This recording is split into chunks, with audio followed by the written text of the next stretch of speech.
இங்க ஹேமான்ற பொண்ணு ரொம்பவே குண்டா இருந்தனால பிளாஸ்டிக் சர்ஜரி பண்ணி ரொம்பவே அழகா மாறி இருக்கா. இன்னொரு பக்கம் நம்ம ஹீரோவான மேனேஜருமே ஹேமா போனதுனால பாட்டு பாடுறதுக்காக ஒரு ஆடிஷனுமே நடத்திட்டு இருக்கான். அங்க வந்து யாருமே ஒழுங்கா பாடல. அந்த காம்படிஷனுக்கு நம்ம ஹேமாவுமே போறா. நம்ம ஹேமாவை பார்த்ததுமே அந்த மேனேஜருமே உன்னோட பேர் என்னன்னு கேக்குறாங்க.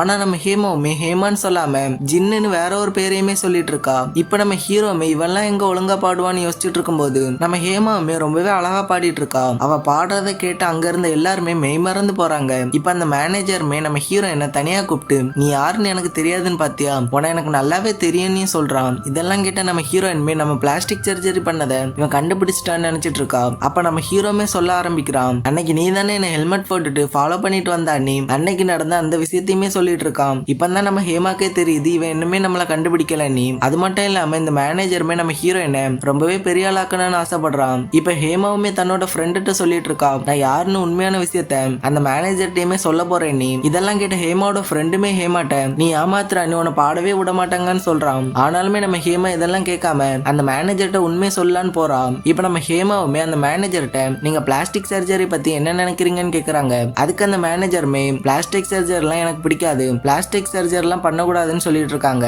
நம்ம எப்படி இருக்கமோ அப்படியே தான் இருக்கணும், பிளாஸ்டிக் சர்ஜரி பண்ணது எனக்கு சுத்தமா பிடிக்காதுன்னு சொல்லிட்டு இருக்காங்க. இதனாலேயே நம்ம ஹீரோயின்மே அந்த பிளாஸ்டிக் சர்ஜரி பண்ண விஷயத்த அந்த மேனேஜர் டீமே சொல்லாமே இருக்கிறாங்க.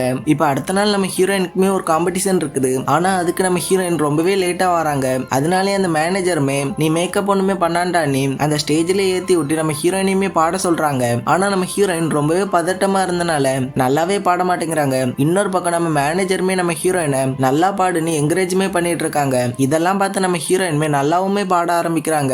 இப்ப இன்னொரு பக்கம் அந்த ஸ்டேஜ்ல காமிச்ச பொண்ணுமே நம்ம ஹீரோயினுக்கு மேல சந்தேகப்பட்டு பேக்ரவுண்ட் எல்லாமே செக் பண்ண ஆரம்பிக்கிறாங்க. அப்பதான் அந்த பொண்ணுமே நம்ம ஹீரோயின் பிளாஸ்டிக் சர்ஜரி பண்ணிருக்கான்னு கண்டுபிடிக்கிறாங்க. இன்னொரு பக்கம் அந்த ஜின்னுமே நம்ம ஹேமா வரைகிற ஒரு படத்தையுமே கிளாஸ்ல வரைகிறா. இதெல்லாம் அந்த மேனேஜருமே பார்த்துட்டு இதெல்லாம் ஹேமா பொண்ணு தானே வரைவா, நீ அந்த ஜின்னோட பேக்ரவுண்டையுமே பாக்குறாங்க.